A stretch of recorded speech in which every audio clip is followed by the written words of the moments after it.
All right, welcome to episode 5 of the Carnism Debunk podcast. Today, I'm joined by professional fighter Alexis the Finisher Font. He's a 3-time world champion in Muay Thai and also competes in MMA and kickboxing. And guess what? He's not just plant-based like a lot of athletes who do it for health reasons.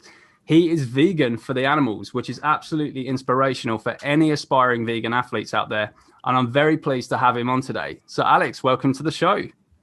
Hi, welcome. Thanks for having me.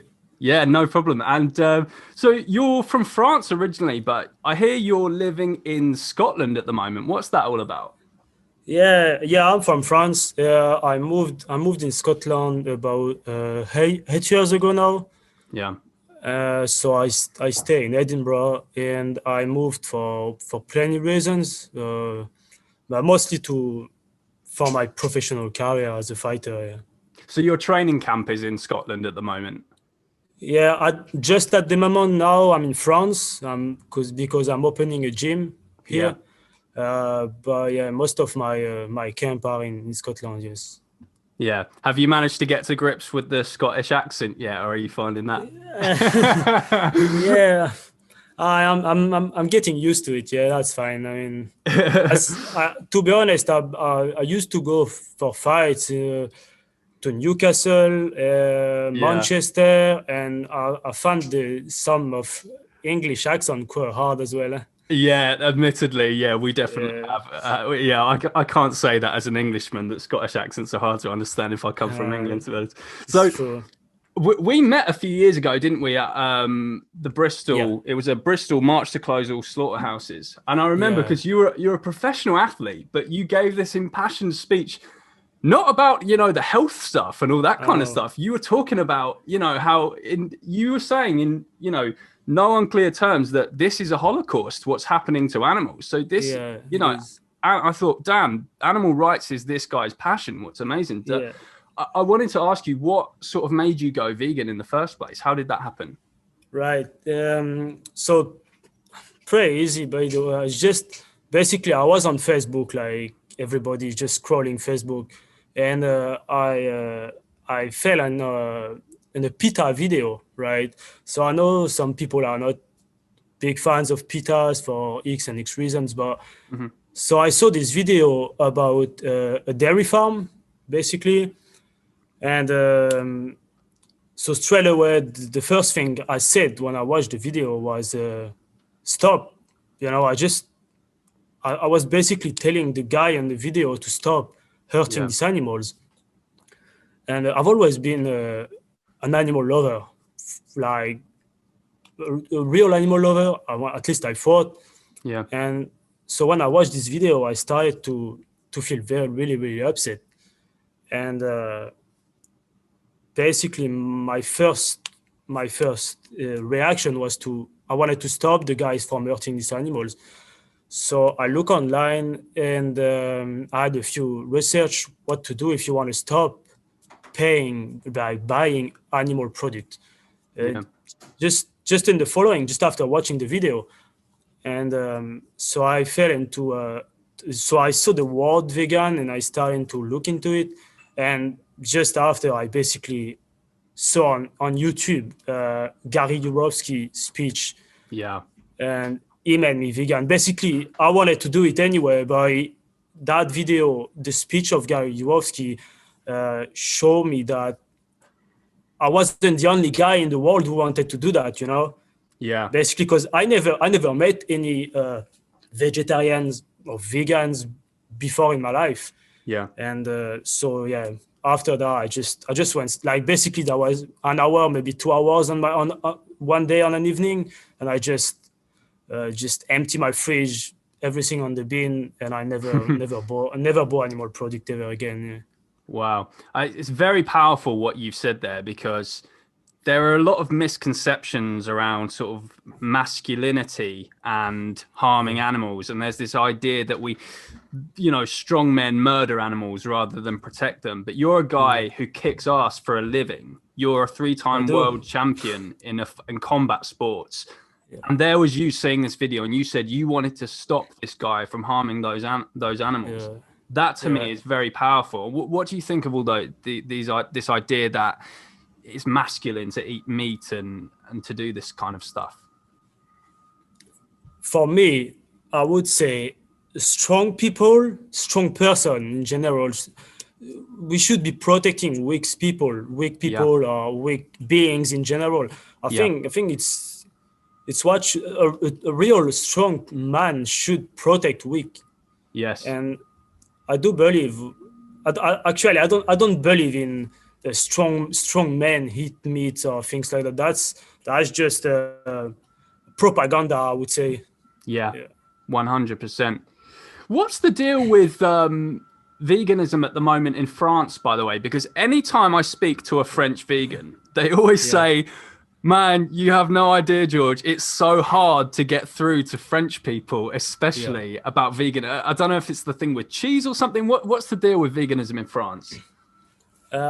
French people are really close-minded, to be honest, about everything. Not just veganism, it's just about everything. See, for example, French people, they speak only French. You know, they don't want to learn any other languages, or they're really close-minded in general. And about veganism, it's hard. I mean, some French would say because French food are lots of meat and cheese and things like that. But I think it's just every country in the world are full of meat and cheese anyway. But the thing is, I think they're just late. Compared to the UK, they're like maybe 20 years late, you know, in veganism. So but it's true. Like, I've got. It's actually. I live my hometown in France, quite a small city, but I've got here with me. I'm opening a gym, so I'm in France at the moment. I've got my twin brother, so he's vegan as well, and I've got 3 friends of mine who are vegan, and they live in this small city.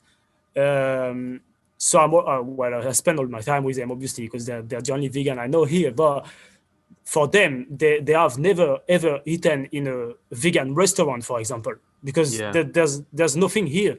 But we see now in shops like mock meats and stuff like that. It's starting. Obviously, you've got all the some like almond milk, soya milk, stuff like that as well. But France are quite late for veganism. Let's be honest. There's some really good activists. Like in Lyon, in the big cities, they're doing really good jobs, but France are late, speaking about veganism. Is there not quite like the restaurant scene in Paris, for example, is huge. It's one of the world capitals of cuisine. What's that like for finding vegan restaurants and stuff? Paris are getting better, I would say, because there's even like a really known pastries shop, for example. They are 100% vegan. I know I've heard about them. There's some restaurant as well, but let's be honest.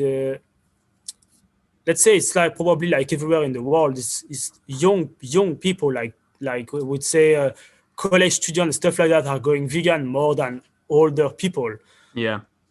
So you can see some street food, like takeaways, you know, little corner shops doing takeaways, stuff like that. They are doing vegans now, but like the old restaurant, you know, like Michelin stars and stuff like that restaurant, they're not into veganism yet, I think. But we're gonna get there, definitely. Yeah, I think there's that whole idea, and I know it's quite prevalent in France, this idea of tradition, and tradition is a good thing, and you can't, if you know, change is bad, and I definitely get that vibe from the French activists I've spoken to, that's how a lot of people hear. But the thing is, when I speak to French non-vegans, they also use the culture thing like as some kind of an excuse. Like it's as if that isn't the case in every country. Like I speak to like if I do outreach on the streets, whatever, and I'm speaking to a French person, they'll say, "Oh no, I'm from France. You don't understand. It's you can't get French people to be vegan. It's part of our culture to do this." I was like,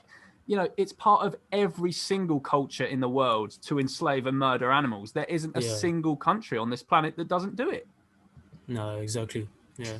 Now, You mentioned a moment ago you have a twin brother, Nico. Tell us a little bit about him. Well, if you know me, you know him pretty much. Yeah. Yeah. Well, we really look alike. He's a professional fighter as well. Yeah. We travel together, we fight together. So we became vegan together. So yeah, we're pretty much. I wouldn't say the same, but pretty similar. Yeah.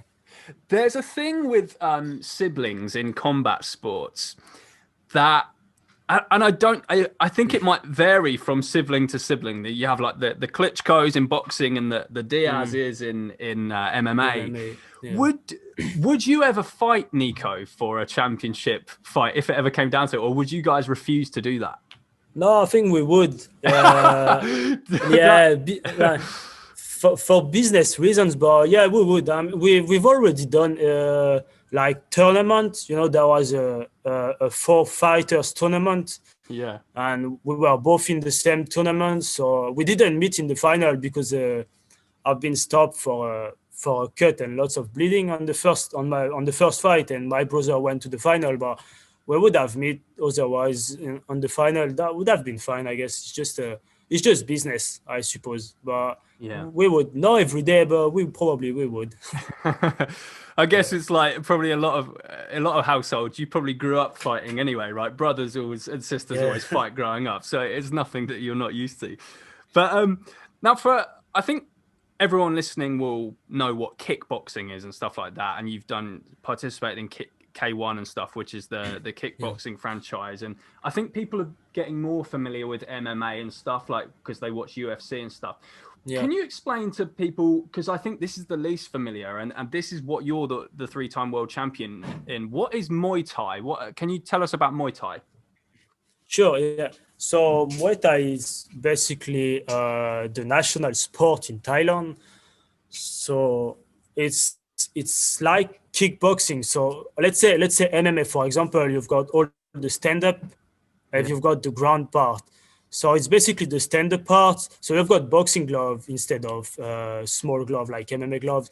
And so you can punch with your hands, you can elbows, obviously with your elbows, you can use your knees, and you can kick with your shin or your foot, pardon. Sorry. You can kick the legs, you can kick from the legs to the top.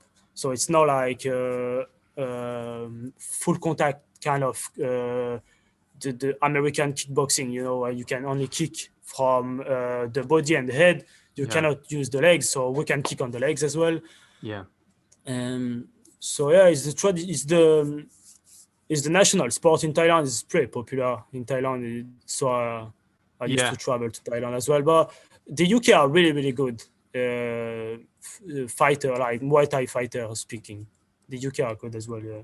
That's interesting to hear. Yeah, I think I have like maybe one mate who does Muay Thai here, a gym in London, but I haven't seen it be sort of that popular here. Like, how did you get into Muay Thai? Was it a place you learned in France, or where was that? Yeah. I started when I was 7 years old. So I was playing rugby when I was a little kid, really like before 7, and then I just wanted to do fight sport. Yeah, there were a gym not far from my hometown when I was a kid. My dad took us there because we wanted to do a fight sport. So we just started Muay Thai really when we were kid, and fighting as a kid, you know, just the junior fights, French championship and things like that as a kid. And when I got 16, I done my first professional fight, and till then I just try. Basically, my purpose in my career, I always wanted to be a world champion, but what I wanted most was to do as many fights as possible in my career, you know, without getting injured or things like that. So I used to fight quite a lot, like once a month, things like that. Hard for the body, but that was the purpose of my career. And and I've always done that. See, now I'm 31, so I've always been in Muay Thai really since I'm 7. I've been a lot focused on MMA, so I'm working all the BJJ part, wrestling as well a lot. So I've got about now 9 fights in MMA on professional. Yeah. I'm trying to be more focused on MMA now because obviously I've done so many fights in Muay Thai, and sometimes you get a bit tired about the way the scores in Muay Thai, how the referee scores for the decision in Muay Thai. I had a few fights in my careers where I lost, but I should have won. But because I was fighting in my opponent's cities and stuff like that. Let's say now Muay Thai it begins to be more about scoring points than let's say looking for knockout punches and stuff like that. And that's not why I'm fighting. So And tell me the story of how you won your first title fight in Muay Thai. Right. Well, that was actually in Switzerland. I was 19 at the time, and that was a fight against a Thai guy, really good opponent. And I trained really hard for that fight. That was like a kid dream, I would say. But I would definitely I trained really hard for that fight. Yeah. And I mean, because you're so well versed in Muay Thai as a world champion in Muay Thai, that must be strange to kind of had to adapt your game to MMA because it's so different. In MMA, you're wrestling, you're rolling around on the floor with people and doing submissions and stuff. It's very different, right?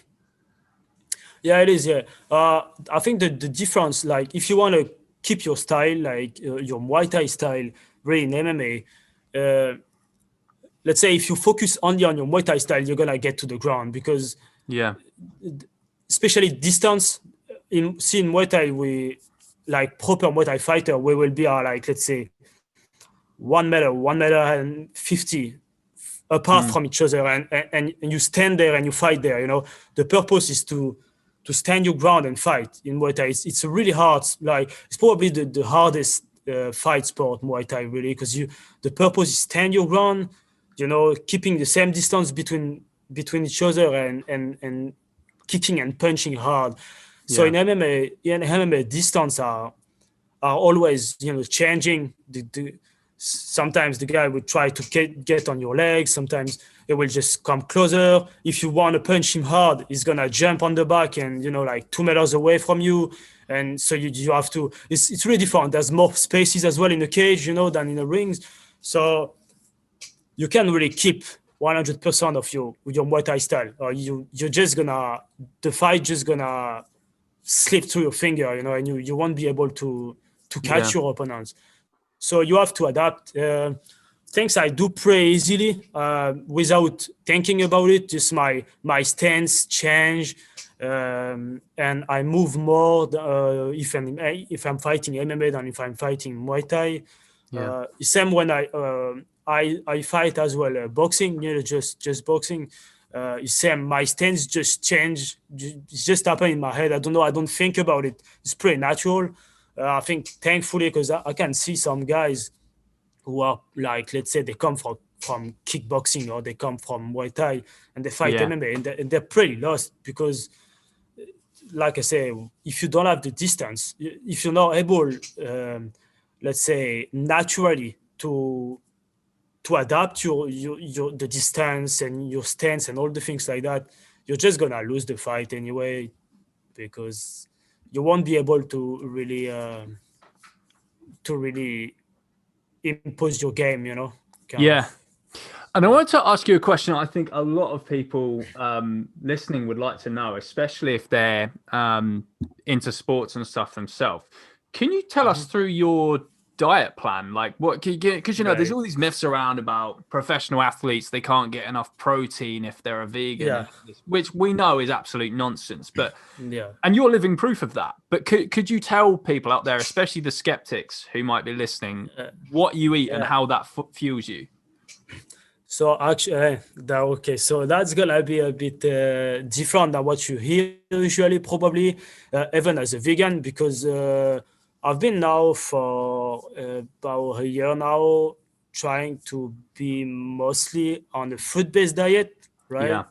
So let's say right now, because it's winter, I don't have all the fruits I want, because obviously France or the UK is no. I'm not living in Costa Rica or something. Yeah. So at the moment, right now, for breakfast, I'm eating like, let's say, between 8 and 10 apples, for breakfast. Yeah. And I can like that. That's gonna be way enough for my morning. Let's say if I train on the morning, that's way enough for me. After training on the morning, I'm gonna have for lunch. I'm gonna have about 10 bananas and 8 dates, Yeah. and then that's gonna fuel me until for my training in the afternoon, until about 5 o'clock let's say 5 p.m. in the afternoon, and then that's when I have my dinner at 5 p.m. Yeah. That changed, but often I'm having like quinoa with tomatoes, avocado, stuff like that, and that's Yeah. me for the day. And to be honest, I've never felt better than right now. I mean, this busts so many myths because so Yeah, many people listening to that will be like, what the fuck? How is this guy a professional fighter and he eats fruit is 90 something percent of his diet? Like, yeah, it smashes so many myths out there about how we can fuel a top shaped body that yeah. it can, that can propel you to become a world champion in a fighting sport.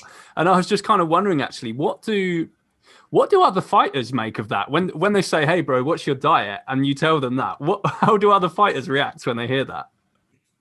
I think they're not that much surprised, because now people start to hear around that lots of athletes that are vegans. Like obviously there are lots of known athletes now, especially bodybuilders and stuff like that.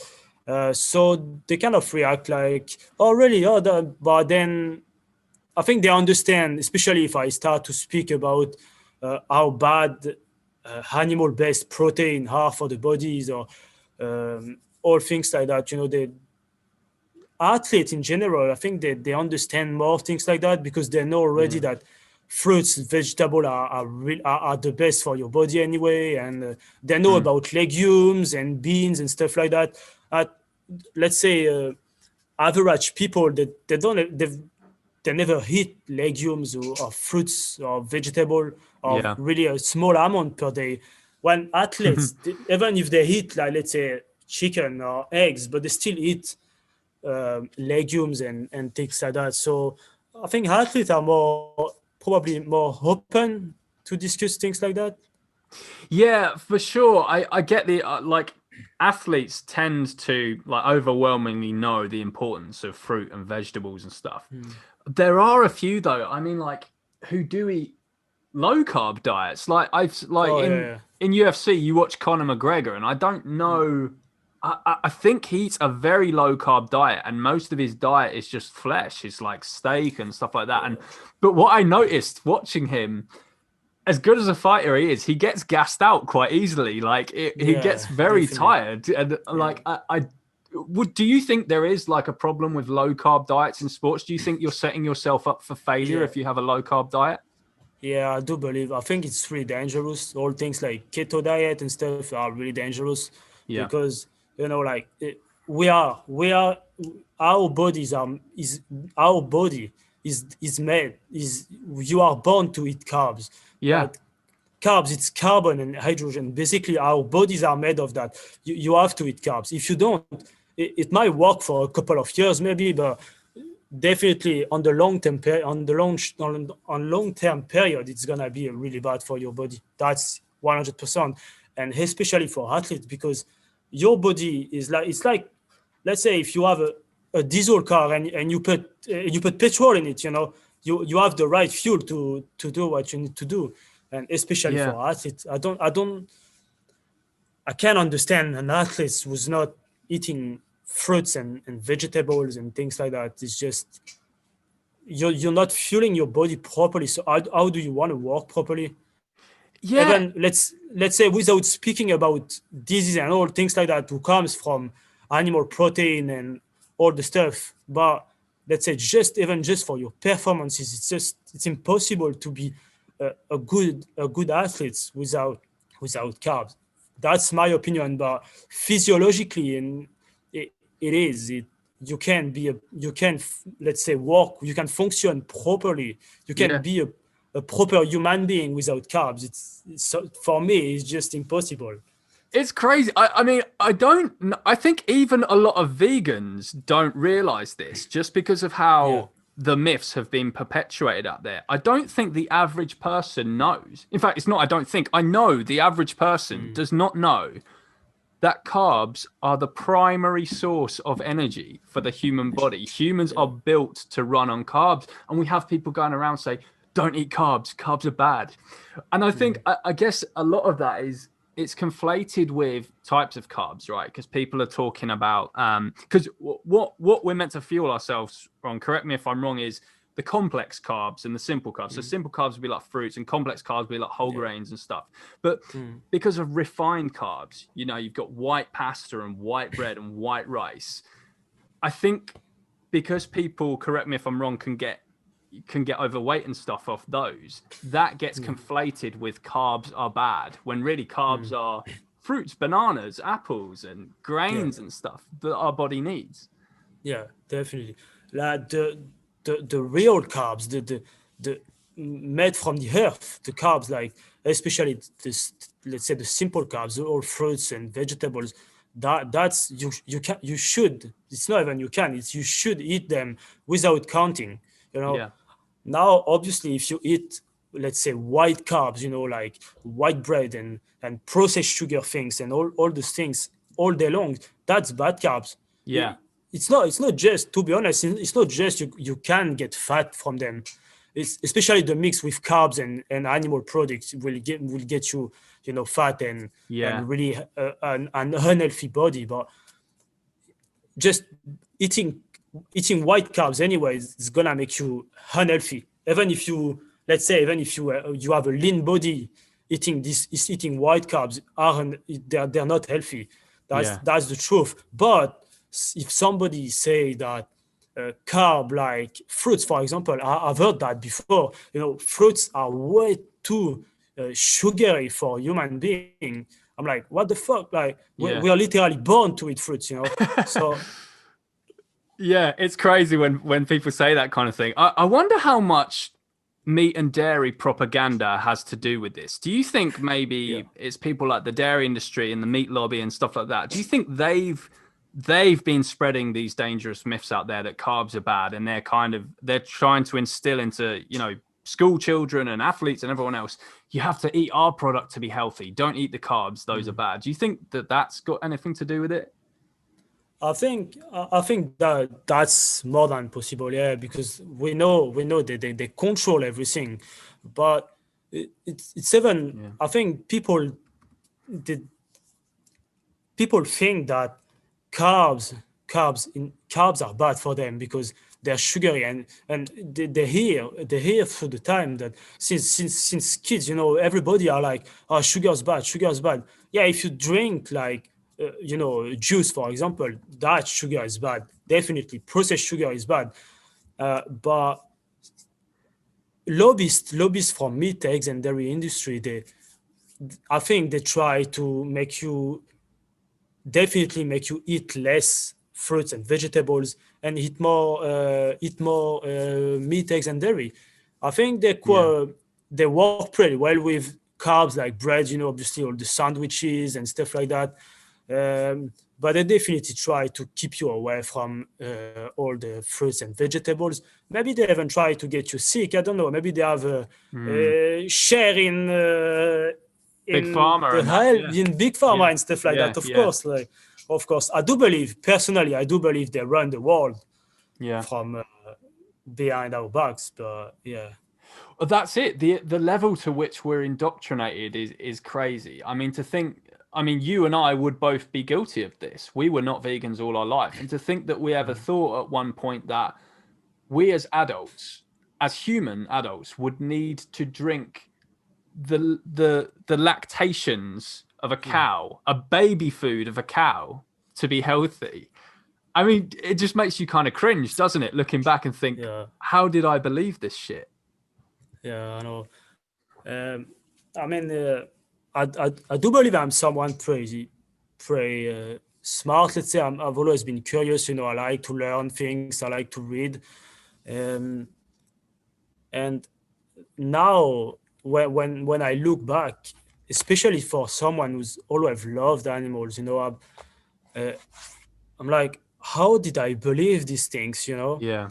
The things like saying you need to eat meat 3 times a day, you need to have dairy every day, and how can you believe that you need milk from another being? Was first you're a grown ass man, and that's baby food from another species. How can this industry still have customers?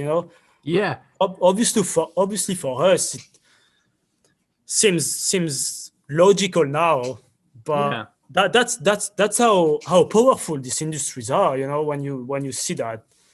Does it make you feel like a hypocrite that you said, you always loved animals, yet you, for most of your life, you were paying for their systemic oppression? And because this is how I feel about me, I just think it's crazy that I ever said this myself. How do you feel about that? Actually, I feel more stupid because basically I'm like, wow, was I that stupid? Because since I was very since I'm kid, since I can remember, maybe 3 or 4 years old, I used to, I don't know, let's say I go to the swimming pool and there's a bee drowning. I'm gonna take that bee out of the water just so I've always tried to help animals. I've always been against hunting and fishing, and both my granddads are they fish and they hunt. Well, they stop now because I told them to, but they used to, and so they always wanted to take us, like my brother and I, go fishing, for example. What I said, no, the fuck, I'm not gonna kill the fishes. They don't want, they don't want to die, and I don't want to make them suffer, And basically, why I feel stupid, because maybe I never thought about it. I was eating, and I was a massive meat eater back in time, and I think if I had known, like if someone told me, let's say when I was 15 years old, for example, I would have changed straight away as well. But I didn't know. And what I hate the most about that is, I think I just believe that maybe when the cows that you can see, on when you drive or when you're on the train, the field, and it's all nice, and the rainbow behind them, and exactly. I actually probably believe that when they died, because they were too old, that's when we were cutting them into pieces to eat them. I don't know if maybe my brain, created this story just to protect myself, but let's say I feel stupid about that, because I'm like, why did I not realize that before, And obviously when I saw the truth, I changed straight away. I was just going back to the nutritional side of things. Do you drink like a protein supplement and stuff on top of your fruitarian diet? No, I don't. No, wow. No. I used to eat more protein, like let's say last year. I've been vegan for 6 years now, right? And let's say the first 2 years I was like into protein, like lentils and beans all the time, and trying to get more protein. And then I read things. I also listened to my body and stuff like that, and I realized that you don't need that. We eat too much protein anyway. Even let's say somebody on a fruitarian diet, you still eat like, let's say 25-30% more protein than your body really needs to work. So no, I stopped counting protein. I don't eat no shakers after sports. I just eat like what my body wants, really. So the more I detox my body since I'm on a fruit-based diet, I just let's say I listen to my body, and when I want to eat fruits, I eat fruits, and when I want to eat something maybe a bit more salty, I have like tomatoes, like hand fruits, like fruits, but not sweet fruits, like avocado, stuff like that. I do eat like the only cooked food I eat is like quinoa and some chickpeas. They are quite high in protein, but I don't like overheat them just for the sake of it. Just to say, okay, I've trained for 3 hours, I need protein. It's not true. Like if you listen to your body, and I see how my body works, to be honest, I'm feeling much better now than when I used to eat lots of protein. So I'm keeping like that. It annoys me that there's not more spotlight on Muay Thai. And it kind of makes me glad you've gone to MMA now, because I hope you can, you can get famous in MMA, because you were a world champion in Muay Thai. Imagine if Muay Thai had the spotlight that football or boxing or something has on it. There would be you, the world champion, telling people on a global stage on TV, I'm a professional Muay Thai fighter. I'm the world champion. I don't even drink a protein supplement. I eat fruits. That's my diet. Yeah. And I'm the world champion. What the fuck is your excuse, everyone? Why, because every time I speak to one of these, like, you do gym, you do an outreach or whatever, you speak to one of these big musclehead gym guys, and they'll say, oh, no, but you can't get big on this, or you can't become a top athlete on this kind of diet and this kind of bullshit. And whenever you list off some famous athletes and stuff, and they'll always say stuff like, well, no, but they're probably drinking loads of protein supplements, or they're on steroids and all this nonsense. And then we can actually point to an example of you who's completely disproving all these myths. And I definitely hope, my man, that in MMA, whatever promotion you're fighting, what MMA promotion are you fighting in? I fight in different promotion, right? Yeah. So I do a lot in I'm a lot in Switzerland, or like I fight in Germany, I fight in Poland. So it's just it's not big promotion yet. I have actually friends who start with the UFC, for example, but I don't know. It's kind of, they're too close. Like when you sign contract with them, you can fight in other sports, you can fight in for other companies. You have to stick with them. They own you, basically. Well, yeah, definitely. Like even your pictures, you have to rent for your pictures. It's no, I'm not actually. Maybe because you want to be known or famous, but I don't know. I wouldn't fight for the UFC. I'd rather maybe Bellator's MMA. But in Asia, the one championships are quite good as well. And I can fight Muay Thai and I can fight MMA in the same for the same organization. So, but for now, I'm not tied to any organization. I fight wherever I'm needed. I know lots of promoters, so they just send me emails or text, and they ask me if I'm free. I say yes. I just ask for my cut, but apart from that, so I'm not in a famous organization yet. I'm 31. I hope to be able to fight until I'm 40 something. So there's still plenty of time. Yeah. Another thing I wanted to ask, because this will be very interesting. I know from watching fighting sports myself that there's a lot of trash talk that you guys have with each other in the build up to fights and stuff like that. Has an opponent ever brought your veganism into the trash talk at all, or have they been respectful? Yeah, mostly are respectful. See, in Muay Thai, everybody's really respectful. There's no much trash talk in Muay Thai. If you fight boxing, when I fought boxing, there was some trash talk, at the wedding, just like being pushed, and stuff like that. That's fine. In MMA, it's even more like this.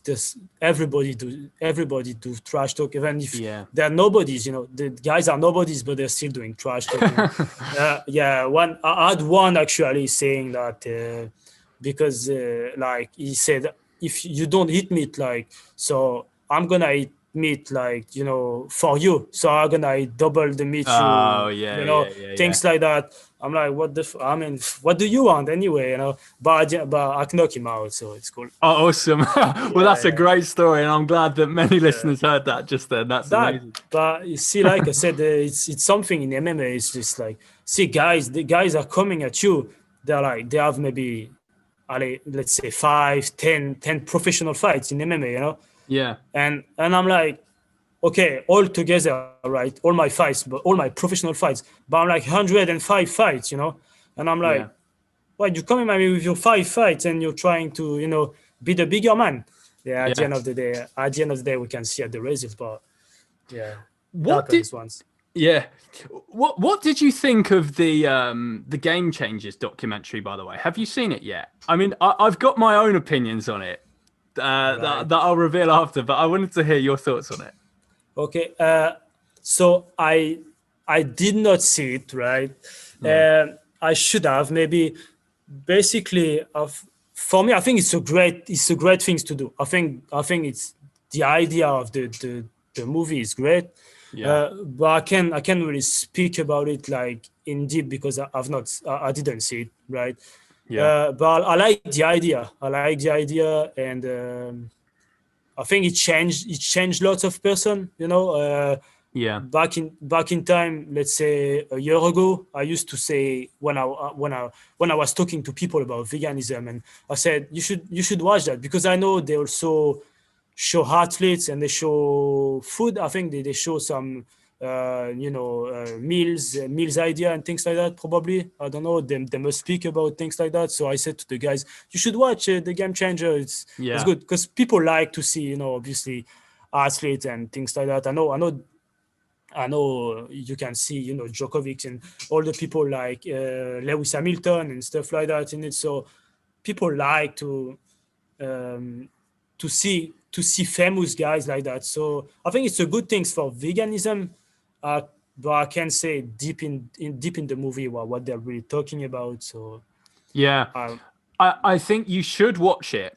It's definitely something everyone should watch, but I do have criticisms of it. And this is where I want to bring you into this as well. So for a start, it doesn't, despite what the movie, it kind of defeats the purpose of the documentary, because it does feature athletes in it who aren't fully plant-based. There's even a clip of Lionel Messi in it scoring a free kick, and it's just like, what the fuck? Lionel Messi's never been vegan or plant-based or anything. It's got people in it who are predominantly plant-based, like it talks about like Nate Diaz and stuff like that, but Nate Diaz's diet is maybe like 90% plant-based, but he does eat fishes and eggs. So there's kind of things in it that just, and it's just like, what annoyed me about it is, why didn't you have this person in the documentary instead, or this person? There was no, they should have had Fiona Oakes in it for a start.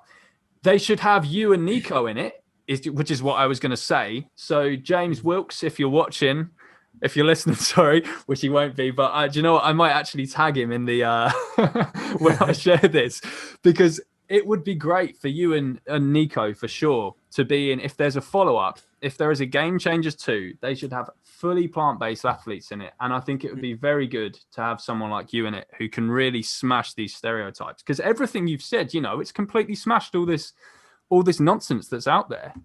Yeah. I think it's true. I've heard that Lionel Messi was plant-based for a while. I don't know. I know. I mean, it's just, you know, things you hear, but I know. I know there's more and more, like even soccer player, like football player, you know, going vegan now. I know a French guy. He went vegan now because he had an injuries, and he's coming back to the French team now. Football player. I think it's Umtiti. I'm not sure, but I think it's him. He plays for Barcelona, for example. Yeah, that's good. He went vegan. I don't know, a couple of months ago, I think. I know. For example, obviously the Diaz brothers, they like vegan food. You know, they go to vegan restaurants and things like that. They do believe in plant-based diet, and they believe that it's better for your body and even for the game, but I don't think, like you said, I don't think they're 100% vegan. I do like the guys though, but I don't think they're 100% vegan. So yeah, that's a shame, because like you said, like Fiona Hawkes, for example, she would have been amazing in it. There's probably plenty other athletes that we don't know who are vegans. But yeah. On a issue, I want to tie sort of now the issues together between animal rights and combat, and I was wondering if you think that there is anything about importance of self-defense with regards to an animal rights context in particular. Do you think that it's important that animal rights activists in particular learn like a form of self-defense? Yeah, I do. Also, for the story, I'm an ex-special forces. Like when I left school, I went to the army for 4 years. So I was professional fighter then. But I stopped when I was 22 to go fully to focus on my fighting careers, basically. And so right now, obviously, I'm into fight sports in general, but I do a lot of one-to-one, end-to-end combat, like close combat, like military combat, basically. And so I'm with my brother. We are building our own system, basically to teach our people how to defend themselves in the street, for example, or wherever, in a nightclub or something, against everything that can come, So it can be end to end, but also if somebody attacks you with a knife, a gun, or you how to use it. So we have for purpose as well to teach special forces, law enforcement, and civilians about that. So we're working on that at the moment. Something I've always been into, self-defense in general, not just for sports. I believe for right now, vegans are target. I'd rather speak the truth, and it's true. See, if you have a couple, a vegan couple, let's say that they walk out a vegan restaurant, and you have some tough guy outside, they're gonna start joking, and that's 100%. They're gonna come at them. I do believe it, especially for guys, even like you, doing lots of outreach and speaking on the street and things like that. Let's be honest. You can have an afternoon speaking about people and never have any, let's say, dickhead coming at you. But let's be honest, you're gonna have guys coming at you just because you're vegan. Now, we can say the truth, and vegans now are target because some people, they hate you because you're vegan. I don't know if it's because you speak the truth, because you make them uncomfortable, because they believe that you want to change their daily life, which is true, but because we want to teach them that something better can be possible. But you are a target, I believe vegans are targets now on the street. Even probably see nowadays, probably vegan kids in school, they're gonna be bullied. That's 100%. I do believe that. So I think it's good for everyone to know how to defend themselves, but it's vegan definitely, especially for activists, I'm glad you agree with me on this. Actually, I've been training Krav Maga now. Oh, nice. Yeah, on and off for about a year. Only because of the COVID stuff. Obviously, it's been a bit stop-start and stuff like that. And it as much as it's fun to go to these classes and stuff, it saddens me that I think I even need to learn this. It saddens me that we live in a world where fighting can't just be restricted to boxing and Muay Thai and stuff like that. It saddens me that we live in a world where a very evil, violent world where we're out there on the streets and people could attack you over anything. It could be someone mugging you. It could be, if you're a woman walking home at night, someone trying to rape you. It could be, and this is where the vegan stuff comes in. And I've seen this. You're doing outreach and people can get very aggressive, very hostile, very threatening. And when I've seen that before, me and the other people there, we've done a good job of because we never want to use violence in these situations. We've done a good job of keeping the situation under control and just trying to talk to the person and calm them down. But what saddens me and what worries me is there could be an event that I'm at, and things do get nasty and things do get violent and someone gets hurt. And do you agree with me that it's just so messed up that we actually live in a world where we have to learn these things because there are so many violent people out there? Such a cruel and evil world we live in. Yes, yeah, definitely. No, I totally agree with you. See, nowadays, it doesn't have to be because you are vegan, but the world is dangerous and is the truth, and it's probably getting even more dangerous with the new generation, because I don't know if it's because TV, internet, and all things like that, but let's say violence now it's just a normal thing, people now are violent, and I see it's even worse here in France. Like, you can't go out without having, I don't know, when you're driving and you stop at the traffic light and the guy next to you is gonna look into your windows and like, okay, I'm gonna beat you at that traffic light, and like in France, everybody are so aggressive and stuff, and I'm like, just cool down, man. Like, everybody, you walk on the street, even an old lady, she's looking at you like, I don't know, like she want to stab you. I don't know why. It's just everybody. It's crazy. Everybody are so aggressive here in France. Yeah. But it's everywhere in the world. People are aggressive now. You have to be careful when you walk to your cars. You have to look on your back since nobody's following you to your cars or your doors when you go to your flat. This is nowadays world.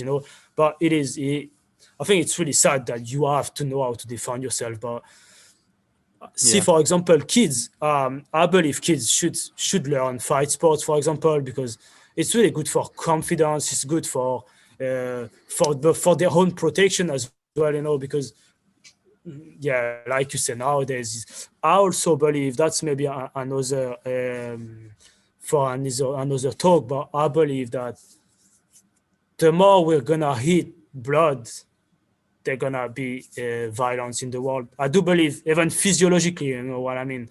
Even if you eat animal products, if you eat death and stuff, people are more aggressive. I do believe that's 100%. Yeah, and it's just the whole level of conditioning as well we have from the young age. It's like, how can we?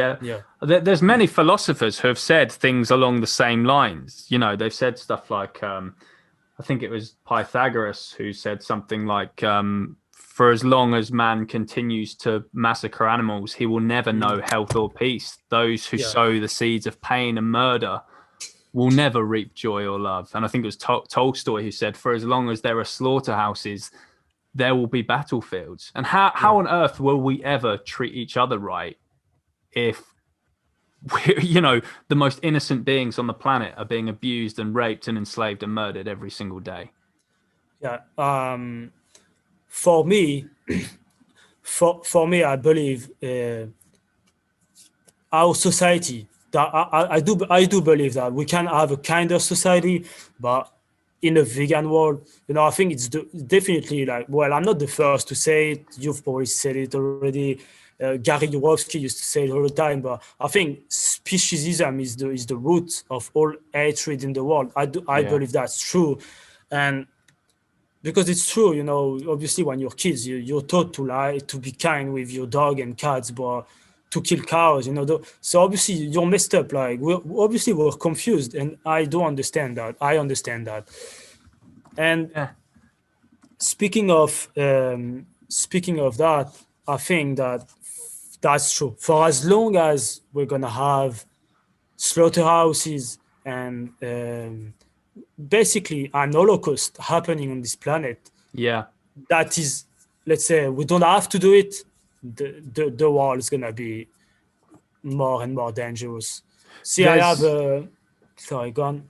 I was going to say, there's an amazing book actually that I want to recommend you, and to anyone listening to the podcast as well. I don't know if you've read it. It's called Eternal Treblinka, Our Treatment of Animals and the Holocaust by Charles Patterson. And it goes in detail about the history of animal oppression and how human oppression actually stems from it. So the reason that these oppressions throughout history existed, the Holocaust, slavery, is essentially because, number one, we view animals as inferior to us, and we think it's okay to treat those who are supposedly inferior to us with violence. And number two, that in each of these oppressions, the oppressed group was animalized. So the whites would say that the blacks were animals. The Aryans would say that the Jews were animals. And this whole idea, it's exactly as you said, Alex, that, you know, all this speciesism is the root cause of all the evil in the world. And yeah, it's definitely a book I think you should read and everyone should read. Right. Yeah, I'm definitely gonna have a look to it.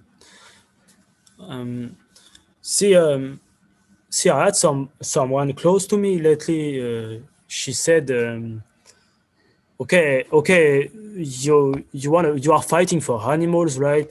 But like, let's say," she said, "there's a bigger pictures with things like, you know, child and women's abuse, you know, things like that in everyday life. You know, there's lots of child abuse, for example." And she said that's more important than animal rights. But I mean, what's your point on that? Because for me, just let's say, can you not save the animals and save the child at the same time? You know, I don't know why people are like, yeah, but maybe we should look at black rights first, you know, and we see for animals later. I don't know how. Why can you not do all at the same time? You know, especially if you're fighting for somebody's right, I think you should fight for everybody's right. I would never understand somebody fighting for gay rights or black rights, but not for animals' rights. You know, I believe you should want equality for all, and I think it's the same as saying that obviously Jewish or blacks, they were viewed as animals. You know, it's exactly the same as saying right now you fight for blacks' right or women's right, but not for animals' right. I think we should definitely treat everybody equally in this planet, you know. But what makes that argument even more crazy is that it's not like we even have to do anything. It's just simply about leaving others alone. It's more more like we can all just leave everyone alone at the same time. And this is a point that people just don't get. Being vegan doesn't take any more time than being non-vegan. It's a basic inaction to be vegan. Vegan activism is an action, but not eating murdered animals, it's a basic inaction that everyone can do no matter what justice movement they're a part of. Yeah, definitely. Well, Alex, it's been great to have you on. I think we'll leave it there. So thanks so much for coming on to the show. Thanks everyone for listening, and we will catch you again next time.